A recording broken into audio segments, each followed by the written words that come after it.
왜 빠져? 왜 자꾸 빠지는 거냐?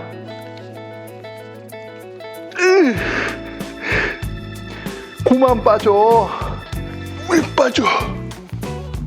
왜 빠져? 왜 자꾸 빠져? 아니, 원하는 살은 안 빠지고 운송료는 왜 자꾸 빠지나요? 우리 형님들은 운송료 왜 빠지는지 아세요? 왜 빠져? 그만 빠져.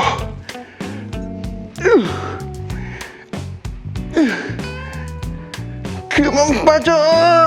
왜 빠져? 왜 빠져? 그만 빠져. 그만 빠져. 안녕하세요, 형님들, 누님들, 그리고 우리 동생분들. 오늘은 일요일입니다. 지금 시간은 오전 7시입니다. 아침에 평상시와 같이요, 한 5시쯤 일어나서 운동 나왔습니다. 어저께 하루 종일 오더를 봤죠. 우리 형님들도 오더창을 주말 내내 볼 거잖아요. 오더를 보고 있으면 혈압이 오릅니다. 치밀어 오르는 분노, 이거를 어떻게 가만히 있으면 큰일 날 것 같습니다. 그래서 이렇게 좀 화를 식히고자 진짜 오랜만에 운동 나왔네요. 2달 만에 이렇게 운동을 나오게 됐습니다. 힘을 좀 쓰고 나니까 좀 수그러드네요. 네, 오늘은 운송료가 빠지는 여러 가지 요인이 있겠죠. 네, 이유가 있을 건데요. 그 중에 한 가지를 얘기해 보려고 합니다. 한 가지를 얘기하기 전에 우리 형님들이 가장 많이 얘기하시는 두 가지를 바로 잡고 싶습니다. 솔직히 바로 잡는다는 표현도 이상합니다. 그냥 제 개인적인 생각입니다. 그 말이 맞을 수도 있고 틀릴 수도 있는데 저는 틀린 것 같습니다. 그러니까 저는 생각이 좀 다른 거죠. 일단은 그 두 가지가 뭐냐면요, 막말로 개나 소나 화물차에 다 진입하니까 운송 단가가 떨어진다, 첫 번째입니다. 근데 이제 그거에 대해서 이제 좀 곰곰이 많이 생각을 해봤는데요. 우리 화물차 운송을 하려면 신규 진입이 안 되죠. 기존에 운행하고 있는 어떤 사람의 넘버를 인수해야 됩니다. 그러니까는 이 문제입니다. 너가 하냐 내가 하냐, 네가 하냐 얘가 하냐. 그러니까 이게 총량제라는 거죠. 총량제. 그렇기 때문에 이게 공급이 많아져서 가격이 떨어진다라는 것은 제가 생각하기에는 이유가 합당하지 않습니다. 그리고 두 번째, 화물차 기사의 적은 화물차 기사라고 많이 합니다. 아니, 저렇게 기름값도 안 나오는 거를 저거를 잡아가네 이러면서 저렇게 잡아가는 기사들 때문에 이 운송료가 떨어진다라는 얘기가 있습니다. 뭐 많이들 얘기하죠. 근데 저는 거기에도 좀 동의하기가 어렵습니다. 왜 그러냐면, 물론 아주 일부 그렇게 저단가에 빠지는 것을 보고 또 올라올 수는 있겠죠. 근데 이제 그거를 빠지는 거를 곰곰이 생각을 해보면, 그거를 가져가는 그 기사는 그거를 운송해서 무언가 이윤을 남기려고 그것을 운행을 할까요? 저는 아니라고 생각을 합니다. 뭐 복귀콜 누구나 다 할 수 있죠. 공차로 100km 가느니 그냥 뭐 한 몇만 원만 주면, 뭐 차비만 주면 난 간다. 물론 저도 한 적이 있고 우리 형님들도 분명히 하신 적이 있을 겁니다. 물론 개인적인 소신에 따라서 안 하시는 분들도 계시겠죠. 하지만 그 일부 한 건, 두 건 이런 게 우리 운송료 가격 형상에 크게 영향을 미친다라고 생각하진 않습니다. 뭐 한두 번 빠질 수는 있지만 그게 계속 빠질 수는 없다. 저는 이렇게 생각을 합니다. 그러면 우리 이 운송료는 과연 왜 이렇게 빠지나? 저는 한 가지의 이유를 들자면 바로 이 문어발식 구조의 알선소 계약 체결입니다. 제가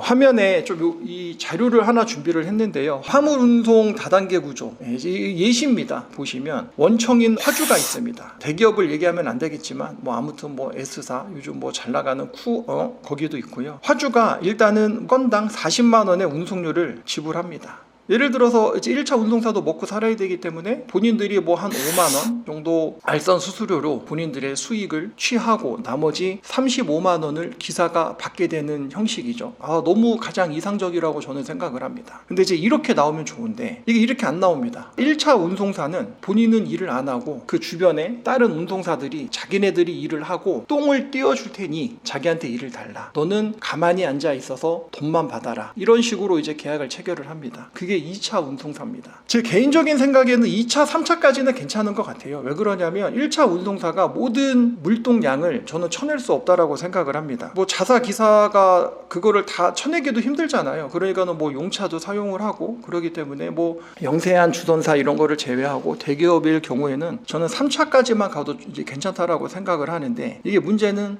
4차, 5차 이게 얼마나 중간에 껴있는지 모릅니다. 제가 예시를 그냥 4차까지만 들어놨습니다. 그러면 화면에서 보시는 것과 같이럼 40만원 운송료가 1차 운송사 5만원 빼고 2차 운송사 5만원 빼고 3차 운송사 5만원 빼고 4차 운송사 5만원 빼고 그러면 최종 기사인 우리들은 20만원에 운행을 하게 됩니다. 그러면 이 40만원짜리 운송료가 순식간에 20만원이 되는 거죠. 기사가 운행을 해줘야 중간에 알선소 4곳이 먹고 사는 이런 구조입니다. 지금 1차, 2차, 3차는 일도 안 하고 그냥 대기업과 계약을 따냈다라는 이유 하나만으로 중간에서 이윤을 먹게 되는 이 구조입니다. 다단계 구조. 저는 이게 가장 큰 문제라고 봅니다. 오늘 이 얘기가 끝난 이후에요, 대기비 이런 거에 대해서도 좀 얘기를 하고 싶은데, 제가 이제 쿠팡을 운행을 하게 됐는데요, 2시간 대기를 하게 되었습니다. 몇 억짜리 차를 이렇게 운행하고 가서 대기를 해서는 뭐 남는 게 없습니다. 그럼 대기료를 적당히 정당하게 책정을 해서 주면 괜찮은데 시간당 10,000원을 준다고 합니다. 아니 편의점에서 알바를 하고 최저시급만 따져도 10,000원이 넘습니다. 몇 억짜리 차를 갖고 가서 대기를 시켜놓고 10,000원을 준다니요. 네, 이거는 좀 저는 정말 동의하기가 힘듭니다. 그래서 이 대기료에 대해서는 제가 별도로 다른 이제 주제를 가지고 대기비 청구에 관해서 별도로 한번 얘기를 해볼게요. 그래서 저는 이게 가장 큰 문제인 것 같아요. 문어발식 구조죠. 그렇기 때문에 대기비를 주고 싶어도 이 4차 운송사는 줄 수가 없습니다. 왜냐하면 본인도 어느 정도 남아야 되는데 본인들이 그게 가장 저단가라는 걸 알고 있을 겁니다. 그럼에도 불구하고 가격을 올릴 수가 없는 거죠. 왜냐하면 본인들이 손해를 봐야 되기 때문에. 뭐 계약 이행해 놓은 건 있지, 안 빠지면 손해를 봐야지, 아주 그냥 저단가에 둥둥 떠다닙니다. 대부분 보면 대기업의 오더들이 그렇습니다. 작년에도 쿠팡에서 한 곳 회사가 부도가 났죠. 삼성전자 주전사도 부도가 났습니다. 아니 대기업에서 그렇게 많이 일을 주고 알선을 하고 중개수수료를 취득을 하는데 왜 부도가 나냐? 그만큼 이윤이 없는 겁니다. 그 알선소도 그만큼의 이윤이 남질 않는 거죠.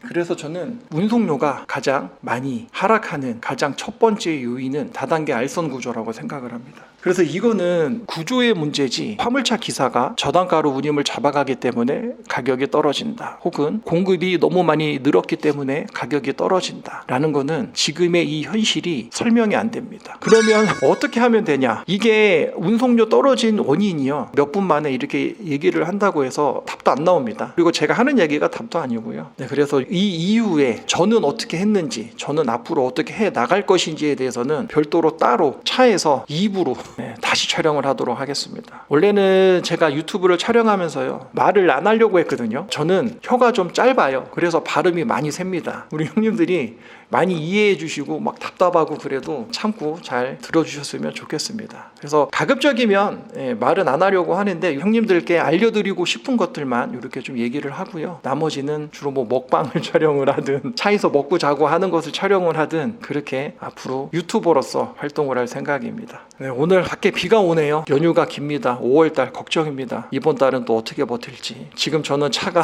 짐이 없습니다. 빈 차인 상태입니다. 5월 1일부터 지금 일이 없네요. 금, 토, 일 일을 못한 거죠. 네, 오늘 5월 3일 일요일인데 이거 5일까지 거진 그냥 쉬게 생겼습니다. 원하지 않는 그림이긴 한데 그래도 쉴 때 우리 형님들은 푹 쉬십시오. 저는 계속 오더장을 봐야 되긴 하지만 우리 형님들은 꼭 가족과 행복한 시간 보내시길 기도하겠습니다. 이게 얘기가 잘 전달이 되나 모르겠네요. 그러면 다음 영상 때 다시 뵙겠습니다.